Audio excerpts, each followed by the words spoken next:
presented by Rust Books. This is Book 8 of Meditations by Marcus Aurelius, written by an emperor, to himself, for strength, for clarity, for peace. These are not lessons for the world, but reminders for the soul. Let them guide you. Verse 1. On humility, reputation, and the true good. Let this thought restrain you from vanity, that you no longer possess the claim of one who has lived a full and consistent life of philosophy. To others, and especially to yourself, it is known that you have often lived contrary to reason. You have stumbled. It will be difficult now to recover the pure name and image of a philosopher. Your profession, your public life stands in the way. But if you truly understand what matters, you will set aside fame. It is enough if, from this day forward, you live according to your nature. So strive to learn what your nature truly requires. Let nothing else distract you. You have wandered long, and none of those paths brought happiness. Not logic, not riches, not praise, not pleasure. Where then is happiness found? In living according to the nature of man. How? By acting upon true principles. What are those principles? That nothing is truly good but justice, self-control, courage, and generosity, and nothing truly evil but what opposes them. Verse 2. On present actions and eternal perspective. Before every action, ask yourself this: how will this, once done, sit with me? Will I regret it? In a short while, I shall be gone, dead, all things ended. Then what else should I care for but this one thing, that whatever I now do be worthy of a rational being, whose aim is the common good, and whose rule is the law of reason, the very same by which the gods themselves are governed. Verse 3. On true power and the nature of greatness. Alexander, Caius, Pompeius. What are they, compared to Diogenes, Heraclitus, or Socrates? These men looked inward. They uncovered the very nature of things. They examined causes, essences, and the soul of the world. And there was their true authority. But as for the conquerors, as deep as their delusion ran, so deep ran their slavery. Verse 4. On letting go of others' actions. They will do what they do, even if you should hang yourself. Let it not disturb you. Good or evil, everything unfolds by the nature of the universe, and soon all things will pass away. Even the names of great men fade. Africanus, Augustus, forgotten. So, focus on the task before you. Anchor your mind to what matters. Remember what it means to be a good man. Speak only what is just, but let it be kind, modest, without pretense. Verse 5. On the universe's constant flow. The universe is always at work, moving what is here to there, changing it, and then carrying it on again. So do not fear what seems new. There is nothing new. All is familiar. All things move by balance, by rhythm, by nature's quiet justice. Verse 6. On harmony with reason and nature. Every nature finds peace when it moves in its own course. A reasonable nature speeds well when it gives no consent to false or uncertain thoughts. It acts always for the common good. It desires or avoids only what lies within its own power, and it embraces willingly whatever the universe allots. For man is part of the whole, like a leaf to a tree. But unlike the leaf, his nature is not blind or bound. It is reasonable, just, and free. And thus, all things, duration, form, accident, are distributed with fairness. Do not look for justice in one thing by itself, but in the harmony of the whole. Verse 7. On time and true practice. You say you have no time to read? Then ask yourself, do you not have time to live rightly? To deny the pull of pleasure? To endure pain with dignity? To rise above vanity and praise? Do you not have time to train your soul not to wrong itself? And what of others? Even those who are ungrateful, indifferent, or unjust. Let them not stir anger in you. Rather, let there be care. Let there still be concern for their welfare. Verse 8. On complaining about one's role. Forbear, from this moment on, to complain of the burdens of courtly life, not in the public eye, and not in private, to yourself. Let there be no more grumbling. You are where nature and duty have placed you. Endure it as your post, or leave it in silence. Verse 9. On repentance and pleasure. Repentance is the soul's inward reproach for having neglected something profitable. But whatever is truly good must also be profitable.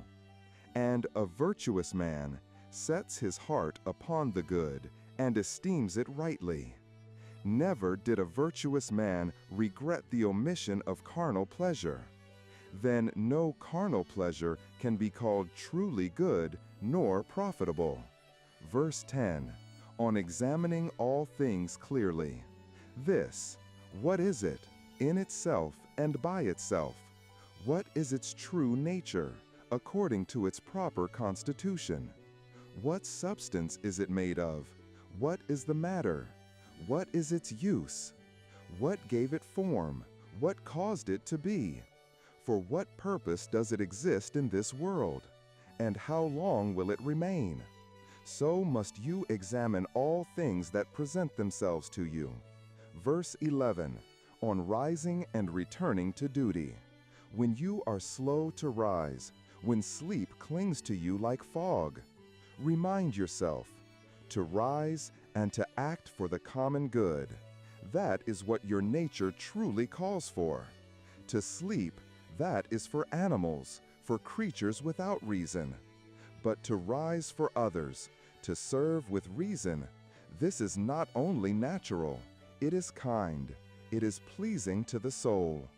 Verse 12, on judging appearances. As every image, every thought or impression rises before you, ask yourself, what is this, really? What is its true nature, its substance, its weight? Reflect, reason deeply. Let no imagination deceive you before you have seen it clearly.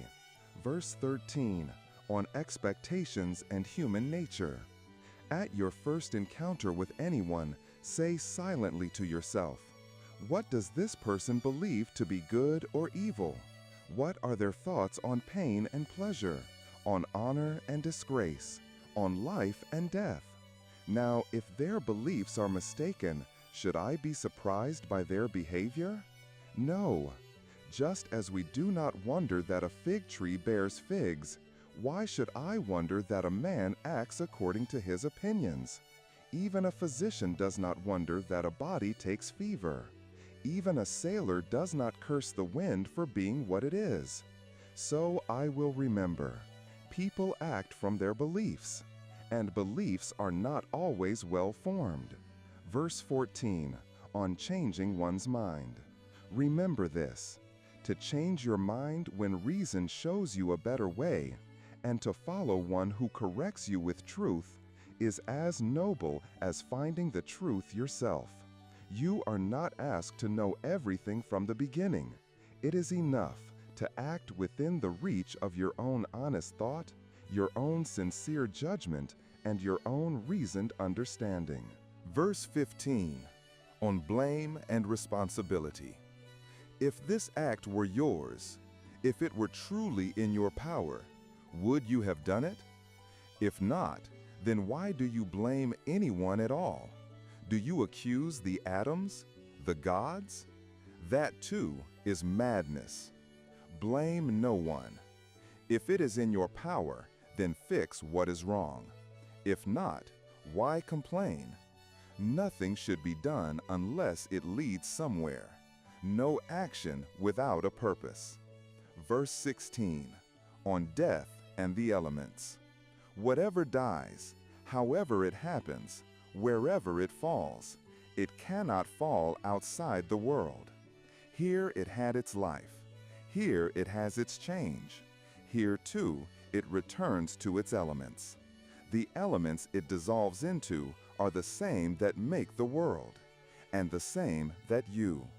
And they, when changed, do not protest. So why should you? Verse 17, on purpose. Everything that exists was made for something. A horse, a vine, they have their use. Why does this surprise you? Even the sun, if it could speak, would say, I was made for a purpose. Each god has its proper function. And you? Were you made just to amuse yourself? To pass time in idle pleasure? Even common sense revolts at that. Verse 18, on endings. Nature has an end, not just in the beginning of things, or in their continuance, but in their final consummation too. The close of something is as natural as its birth. Verse 19, on fame and flesh. Consider a ball tossed in the air. Does it matter whether it rises or falls? Is it better when it's up or worse when it lands? The same with a bubble. If it lasts a little longer, what then? If it bursts, has it truly lost anything? Think of a candle. Does it gain worth by staying lit, or lose meaning when it goes out? So reason with yourself, in matters of fame and in thoughts of death. As for the body, would you know its true worth? Turn it in your mind. Look not at its charm, but its decay. Old and wrinkled, sick and groaning, contorted in lust. Is that beautiful? And fame? Life is short. He who praises you and he who is praised, both will soon be dust and ashes. Even now, your praise is confined to a mere corner of one small land. And not even in that corner are you praised by all, barely by any consistently. And this earth itself is but a speck within the vast, indifferent universe. Verse 20, on right judgment. Whatever you encounter, there are only 4 things to consider. First, the matter itself. What is this thing in essence? Second, the dogma, the judgment you hold about it. Right or wrong, it colors everything. Third, the operation, what it does, what it affects, how it moves through the world. And lastly, its true sense and meaning, what it signifies, not to the world, but to you. Verse 21, on delayed virtue. Most justly have these things happened to you. Why do you not amend? Ah, because you'd rather become good tomorrow than be good today. But the universe waits for no man's delay. Verse 22, on action and acceptance. Shall I do it? I will, so long as the end of my action is to do good unto men. Doth anything happen to me by way of cross or adversity? I accept it, as from the gods and their providence, the fountain of all things, from which whatever comes to pass must surely flow. Verse 23, on worldly vanity. Judge all by just one action. Take, for example, this bathing, which we waste so much time upon. What is it? Oil, sweat, filth, a sticky mix of ointments and body excretions, excrementitious viscosity, loathsome, base, and such almost is every part of our life, and every worldly object, polished on the surface, but beneath, sordid. Verse 24, on mortality and memory. Lucilla buried Verus. Then Lucilla was buried by others. So Secunda buried Maximus. Then Secunda herself was laid to rest. Epitinquinus, Diotimus, then Epitinquinus himself. Antoninus Pius buried Faustina, and then he too was buried. First Celer, then Adrianus. Then Adrianus too was no more. And those austere ones, those who foretold death, who walked proud and stately, where are they now? Carax, Demetrius the Platonic, Eudaemon, all were here for one day, all dead long gone. Some forgotten the moment they passed, others turned into stories, and those stories also forgotten. So remember, whatever you are made of will soon be scattered, and your breath, your soul, will either be no more or be translated and placed elsewhere. Verse 25, the joy that belongs to man. The true joy of a man is to do that which properly belongs to him as a man. And what is most proper to man? First, to be kindly and affectionately disposed toward others of his own kind, to cherish and care for his fellow human beings. Second, to turn away from the pull of the senses, to rise above pleasures and appetites. Third, to see through appearances, to discern rightly all the fancies and illusions that cloud the mind.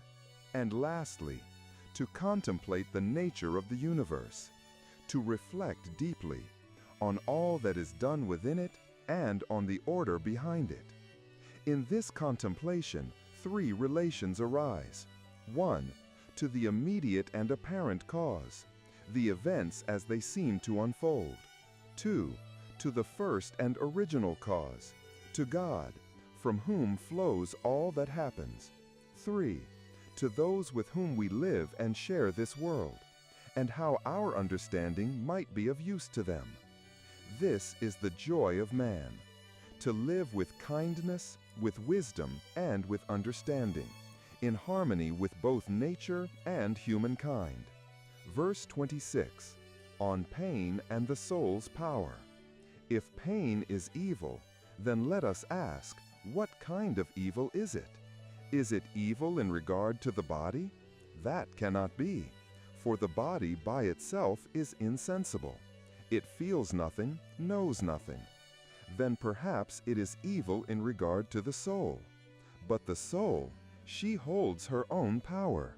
She can preserve her peace and tranquility. It is in the soul's power not to suppose that pain is evil. For judgment, deliberation, pursuit, and avoidance, these all arise from within. And the soul, unless it lets in the belief that pain is evil, is untouched by it. No evil can reach the soul unless the soul herself gives permission. Verse 27, the power of the soul. Wipe off all idle fancies. Clear the fog of false impressions. Say unto thyself again and again, now, if I will, it is in my power to keep all wickedness out of my soul, to keep out lust, to keep out confusion and unrest. Instead, I may choose to behold all things as they truly are, to see their nature clearly, to act towards everything with fitting judgment and measure. Remember this power, this gift that nature has given thee. It is always within reach. Verse 28, grave and modest speech. Whether thou speak in the Senate or in private discourse with any individual, let thy speech always be grave and modest. But take heed, thou must not parade thy understanding of truth, or openly declare the vanity of the world and of worldly men, even though truth and reason do indeed prescribe such speech. The form and tone must remain inwardly noble, not outwardly boastful. Speak with humility, even when you hold the clearest vision of what is truly good and truly civil. Verse 29. The death of a whole court. Augustus, his court, his wife, his daughter, his nephews, his sons-in-law, his sister, Agrippa, his kinsmen, his household, his friends, Arius, Maecenas, even the slayers of beasts for sacrifice and divination. There you have the death of a whole court together. Now move onward to those who lived after Augustus. Were they treated any differently by death, though so many, so proud, so stately while alive? Verse 29. The death of a whole kindred. Augustus, his court, his wife, his daughter, his nephews, his sons-in-law, his sister, Agrippa, his kinsmen, his household, his friends, Arius, Maecenas, even the slayers of beasts for sacrifice and divination. There you have the death of a whole court together. Now move onward to those who lived after Augustus. Were they treated any differently by death, though so many, so proud, so stately while alive? Consider now the death of an entire kindred, like that of the Pompeys, or those words engraved on tombstones. He was the last of his own house. How anxiously did his forefathers strive to leave behind a successor, and yet one must always be the last.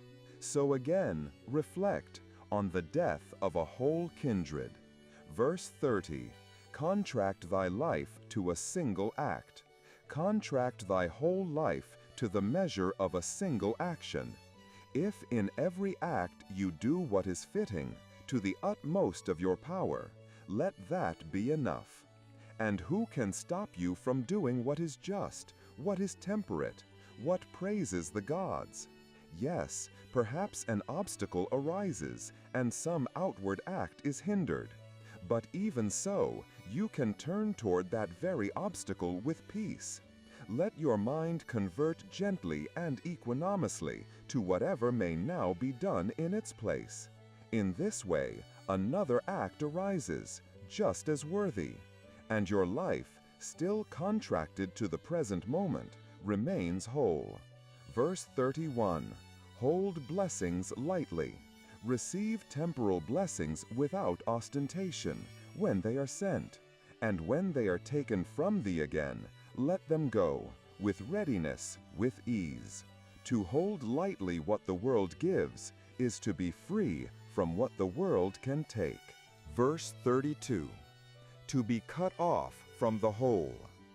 If ever thou sawest a hand or a foot or a head lying by itself, severed from the body, so must thou conceive him who is offended with what happens, or who breaks the law of human fellowship and charity. Such a one casts himself out of nature's unity, a part born for the whole, now cut off by his own doing. And yet, behold the greatness of divine goodness, that man, though severed, can be reunited. Other parts, once torn away, cannot return. But man, by his own will, may come back, may be made whole again. Verse 33. The universe turns all to its purpose. As she has with all things, so too the universe has gifted man a remarkable power, that whatever stands in her way, whatever resists her purposes, she still bends it, turns it, folds it into her plan. Though unwilling, It becomes part of her design. So may you, a reasonable soul, use every hindrance, every obstacle as fuel, not to retreat, but to rise, to make these very trials serve your true purpose, your nature, your happiness. Verse 34. Face only the present. Let not your mind be disturbed by some sweeping picture of how wretched mortal life can be. Do not wander, gathering future sorrows and past pains into one overwhelming burden. Instead, when something troubles you, ask yourself plainly, what part of this moment is truly intolerable? You'll hesitate to name it, because it's likely not as great as your mind first believed. Remember, neither the future nor the past can harm you, only the present, and even that only a sliver of it at a time. Can you not endure a single moment? Yes, you can. Verse 35. Foolish loyalty to corpses. What? Are Panthea or Pergamus still standing watch by their masters' tombs? Or Chabrias or Diatimus, do they still guard the grave of Adrianus? What folly! And even if they did, would their masters know? If they knew, would they rejoice? And even then, were they immortal? They too aged, they too died. And once they were gone, what then became of their watchers? All this for what? A bag of blood and decay, a shell destined for dust. Verse 36, the only vision that matters. If you would be quick-sighted, then let it be in judgment. Let it be in wise discretion. That, and that alone, is true vision. Verse 37. Justice has no opponent. In all the powers of man, I find no virtue that stands against justice. But against pleasure, yes, there is continence, the power to resist temptation. But justice, it has no rival. Verse 38. The power of perception. If you can remove your opinion that something is harmful, then you are safe as anyone can be. But who is this you? Your reason.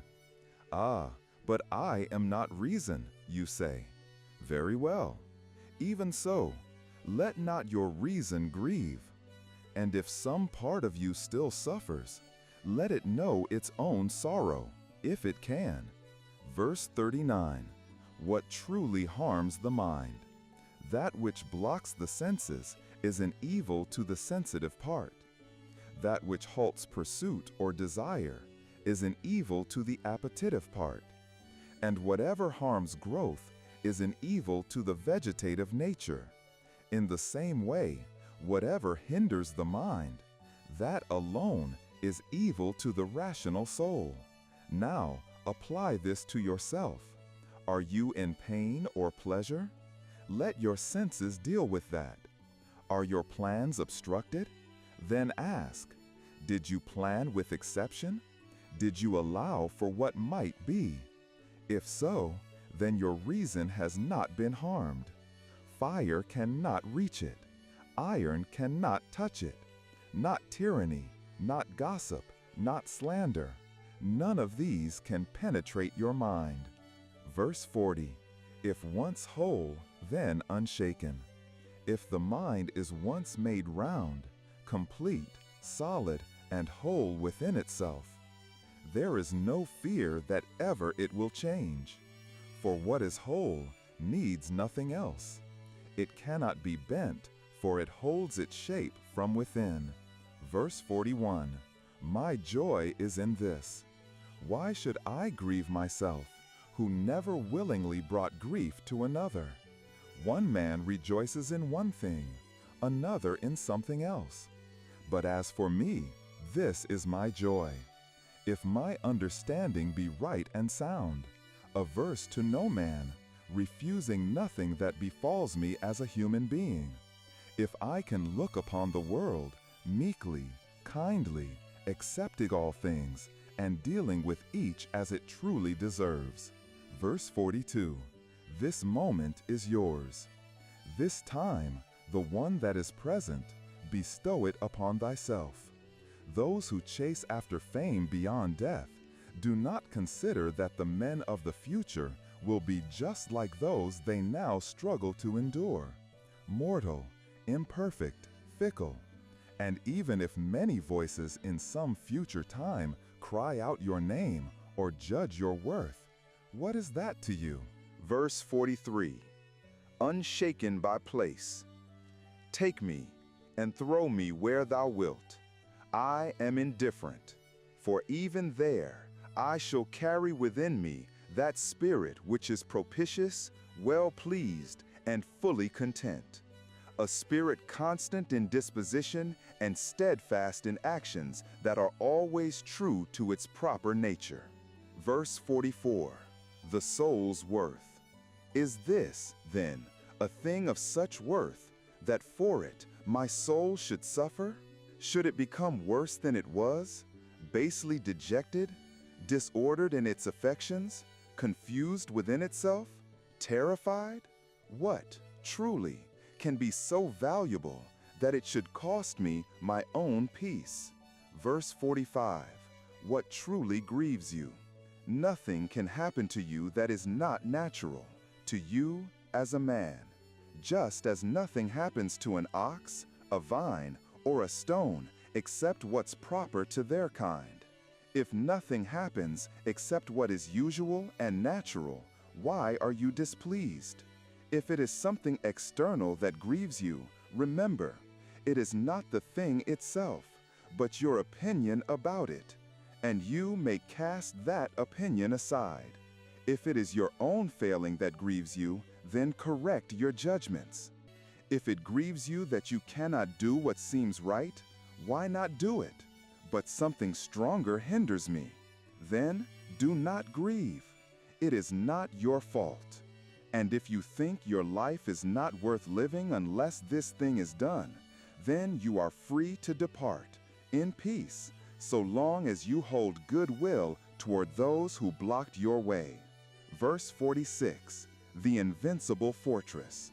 Remember, your mind is by nature unconquerable.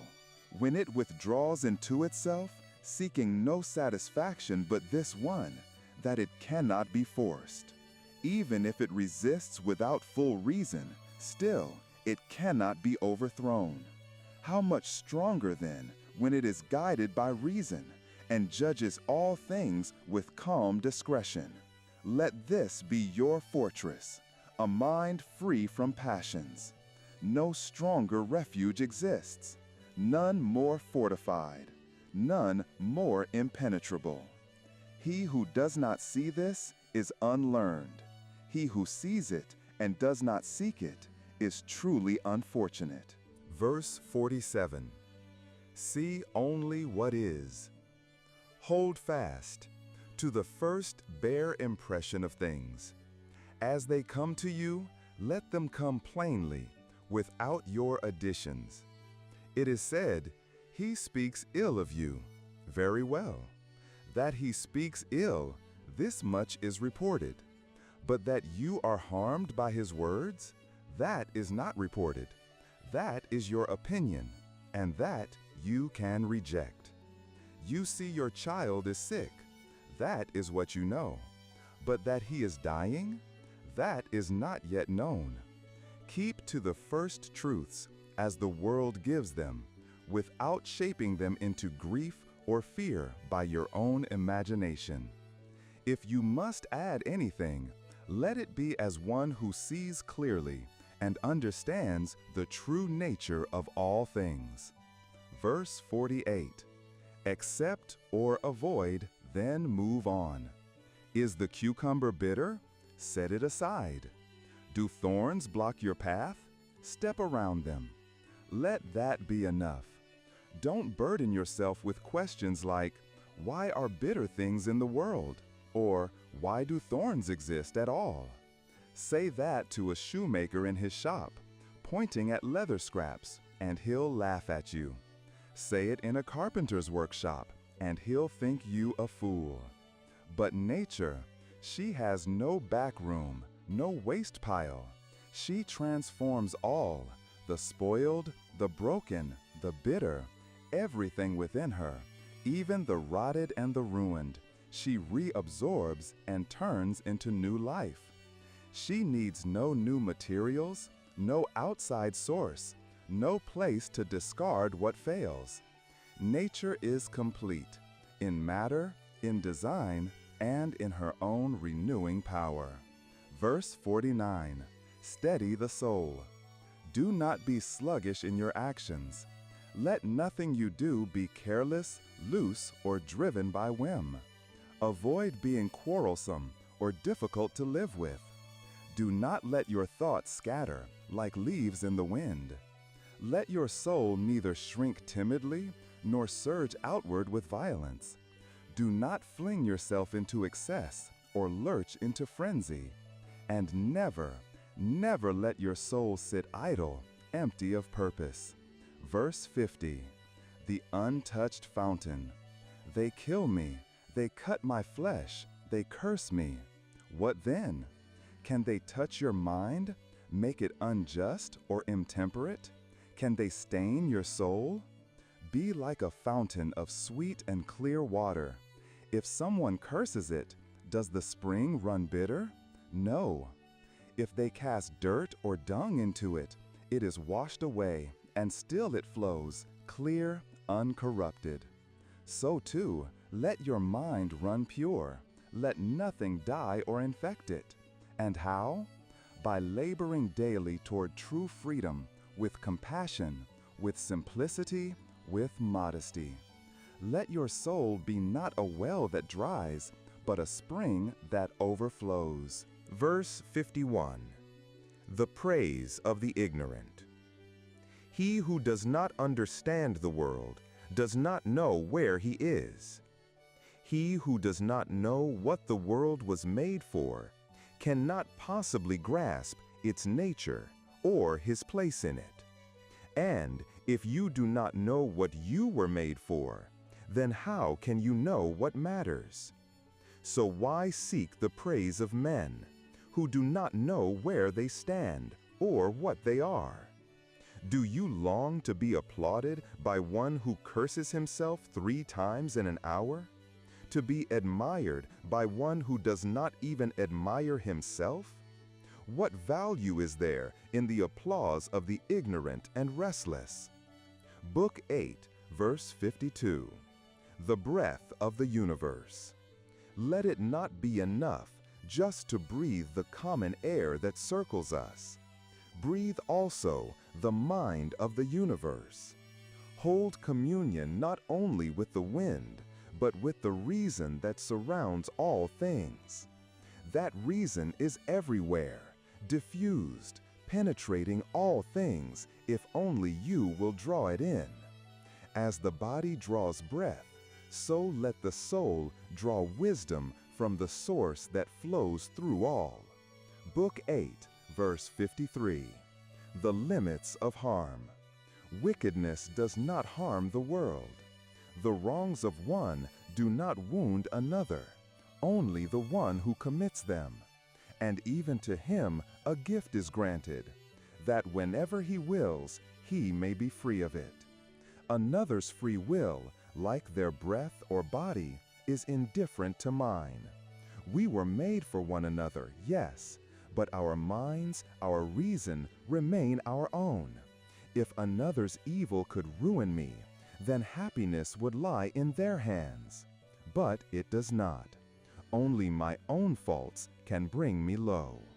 Book 8, verse 54. Like the sunbeam. The sun, it seems to pour itself out, but it does not spill. It extends, it stretches.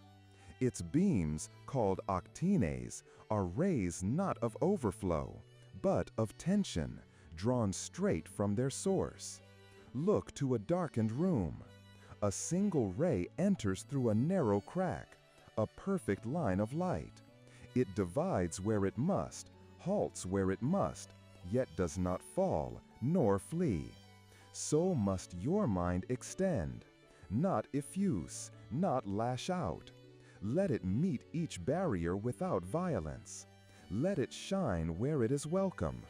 Where it is not, let the fault lie not with the light, but with the thing that shuts it out. Verse 55, on the fear of death. He who fears death, what is it he truly fears? Is it the loss of all sense? Then why fear? For where there is no sensation, there is no pain. Or does he fear a change in senses, a shift into something unknown? Then let him take heart. If sensation remains, so does life, though in another form. And if there is no sensation, then there is no self to suffer. So either there is no death, or there is no harm in it. Verse 56, on dealing with others. All men are made one for another. So then, either teach them better, or bear with them. Verse 57, on mental motion. The motion of the mind is not like the motion of a dart. For when the mind is cautious, wary, and turns in many directions through careful circumspection, it still moves straight toward its object, just as truly as when it charges forward without pause. Verse 58, on understanding others and openness. Pierce and truly penetrate into the state of mind of everyone you deal with, and likewise make your mind open, accessible, penetrable to theirs. Presented by Rust Books. This is Book 8 of Meditations by Marcus Aurelius, written by an emperor to himself for strength, for clarity, for peace. These are not lessons for the world, but reminders for the soul. Let them guide you.